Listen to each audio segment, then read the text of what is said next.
લાહોર ખાતે ગાંધીજીની અધ્યક્ષતામાં મળેલ કોંગ્રેસના અધિવેશનમાં પૂર્ણ સ્વરાજનો ઠરાવ પસાર કરવામાં આવ્યો? તો વિધાન ખોટું છે. નેતાજીએ ભારતના લોકોને જય હિન્દનો નારો આપ્યો? ખરું. ગુજરાત રાજ્યનું ઉદ્ઘાટન 1 મે 1960ના રોજ ગાંધીનગર ખાતે થયું હતું? તો વિધાન ખોટું છે. હાલમાં ભારત સંઘમાં 28 રાજ્યો છે? ખરું. બંધારણ મુજબ ભારતમાં 12 માન્ય ભાષાઓ છે? ખોટું.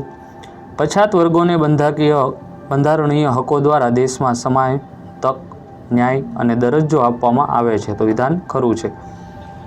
જો મિત્રો તમે ચેનલમાં નવા હોય અને હજી સુધી ચેનલને સબસ્ક્રાઇબ ના કરી હોય તો સૌપ્રથમ ચેનલને સબસ્ક્રાઇબ કરી બેલ આઇકન પર ક્લિક કરો, જેથી કરી નવા વિડીયો અપલોડ થાય તો તરત જ તમને નોટિફિકેશન મળી જાય.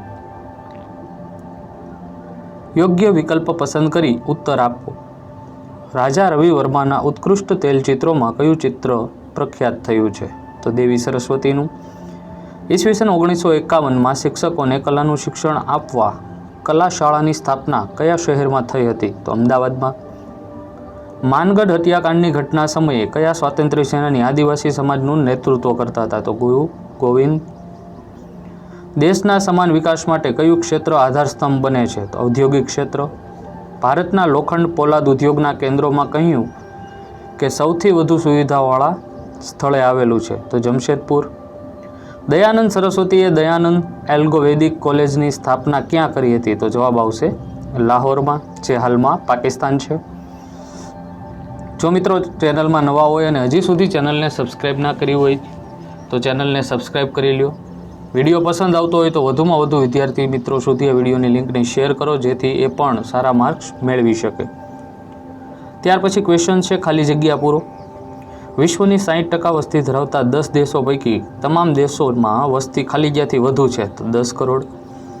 પ્રાચીન ભારતીય સામાજિક વ્યવસ્થામાં ખાલી જગ્યા વર્ગને મૂળભૂત માનવ હકો આપવામાં આવ્યા ન હતા? પૂછ્યું છે. તો વંચિત.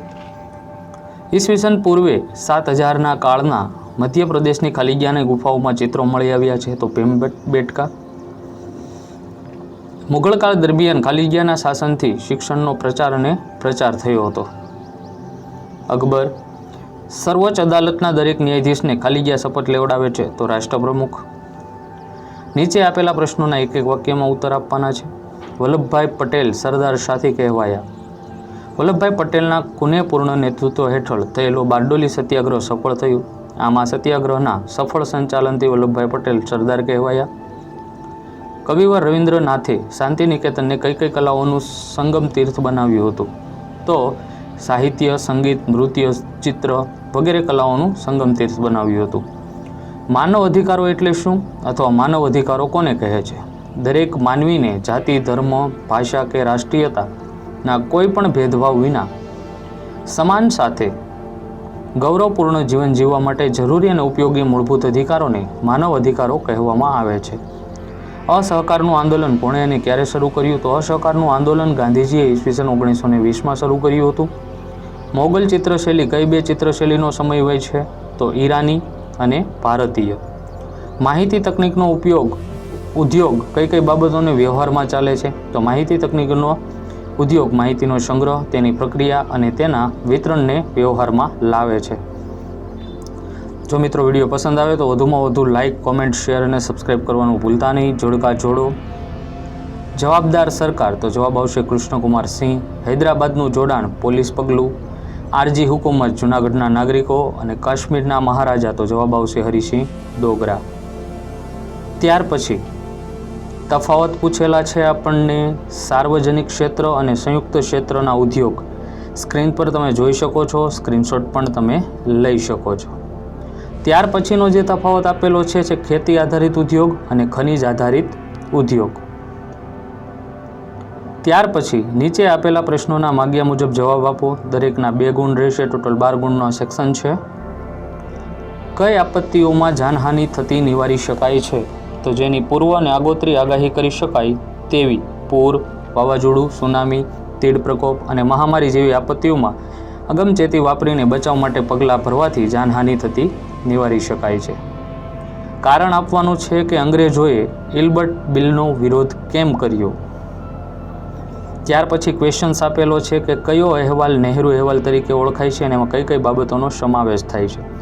તો સાયમન કમિશન નિષ્ફળ જતાં હિન્દી વજીર બર્કનટેડ દ્વારા બધા પક્ષોને માન્ય બંધારણ ઘડી આપવા રાષ્ટ્રીય મહાસભાને આહ્વાન આપ્યું હતું, જેથી મોતીલાલ નહેરુની અધ્યક્ષતામાં નહેરુ કમિટીનું ગઠન કરી એક અહેવાલ રિપોર્ટ રજૂ કરવામાં આવ્યો જે નહેરુ અહેવાલ તરીકે ઓળખાય છે, જેમાં સંસ્થાનિક સ્વરાજ, સમવાય તંત્ર, મૂળભૂત અધિકારો, સર્વોચ્ચ અદાલત વગેરે બાબતોનો સમાવેશ થતો હતો. ત્યાર પછી કારણ આપો વડી અદાલત કડીરૂપ સ્થાન ધરાવે છે. અને ત્યાર પછી પ્રશ્ન આપેલો છે ન્યાયતંત્ર સ્વતંત્ર શા માટે હોવું જોઈએ.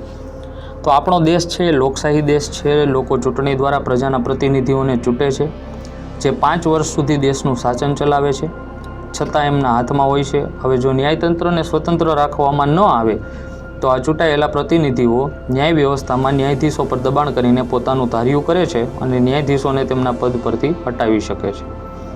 જો આવું થાય તો લોકોને ન્યાયતંત્ર પર ભરોસો રહેતો નથી.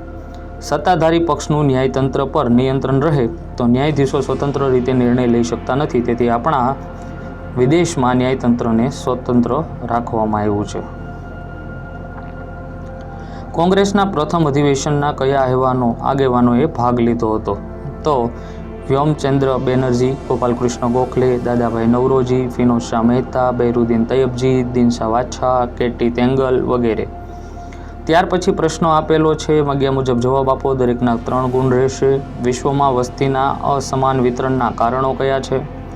નાના બાળકોનું સારવારના અભાવે મૃત્યુ ન થાય માટે સરકારે શું કરવું જોઈએ? ત્યાર પછી ટૂંક નોંધ લખવાની છે. કૃષિના ક્ષેત્રે આવેલ પરિવર્તન સમયના અભાવે. મિત્રો તમે સ્ક્રીનશોટ લઈ શકો છો. વધુમાં વધુ મિત્ર સર્કલ સુધી આ વિડીયોની લિંકને શેર કરો જેથી એ પણ સારા માર્ક્સ કવર કરી શકે. ટૂંક નોંધ લખવાની છે. કૃષિ ક્ષેત્રે આવેલ પરિવર્તન. ત્યાર પછી કેવા રોગમાં દર્દીને ક્વોરન્ટાઇન કરવા જેવા પગલાં ભરવામાં આવે છે, શું તે યોગ્ય છે? અને આ બાબતમાં તમારા જે તર્ક છે એ તમારે જણાવવાના રહેશે. ત્યાર પછી નીચેના પ્રશ્નોના માગ્યા પ્રમાણે ગણતરી કરી અને જવાબ આપવાના છે. દરેકના 4 ગુણ રહેશે. જેમાં પહેલો ક્વેશ્ચન છે આપણો, ભારતીય બંધારણમાં સામાજિક ન્યાય માટે કઈ કઈ જોગવાઈઓ કરવામાં આવી છે? જો વિડીયો પસંદ આવે તો વધુમાં વધુ શેર કરો.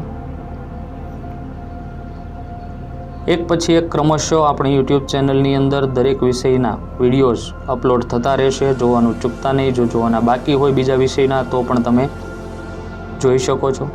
કન્યા કેળવણીની જરૂરિયાત જણાવી. અંગ્રેજ સરકારે કન્યા કેળવણી માટે કરેલા પ્રયત્નો છે એ અહીંયા જણાવવાના આપણને કીધેલું છે. સ્ક્રીન પર જવાબ તમે જોઈ શકો છો. ત્યાર પછી પંચવર્ષીય યોજનાઓથી આર્થિક વિકાસ વિશે માહિતી આપવાની છે. નેક્સ્ટ ક્વેશ્ચન આપેલો છે, ગોવા, દીવ અને દમણના ભારત સંઘમાં જોડાણની માહિતી છે જે આપણે આપવાની છે. ત્યાર પછી નીચે આપેલા પ્રશ્નોના માગ્યા મુજબ જવાબ આપો. દરેકના 5 ગુણ રહેશે. અંગ્રેજ શાસન સમયે સ્ત્રી શિક્ષણ વિશે આપણે નોંધ લખવાની છે.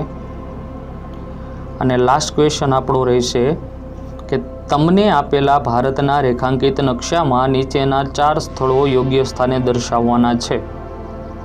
કાપડ ઉત્પાદનના મુખ્ય 2 કેન્દ્ર, લોખંડ પોલાદ ઉદ્યોગના 2 કેન્દ્રો અને માહિતી તકનીકી ઉદ્યોગના 2 કેન્દ્રો નકશાની અંદર તમારે વ્યવસ્થિત રીતે દર્શાવવાનું છે. જે સ્ક્રીન પર દર્શાવ્યા છે તમે નોંધણી કરી શકો છો. આવા જ વિડીયો ખૂબ જ ઝડપથી આપણી ચેનલમાં એક પછી એક અપલોડ થઈ જશે. જોવાનું ચૂકતા નહીં. નવા વિડીયો માટે થોડી વેઇટ કરો. લાઇક કરો, કોમેન્ટ કરો, શેર કરો. Thank you.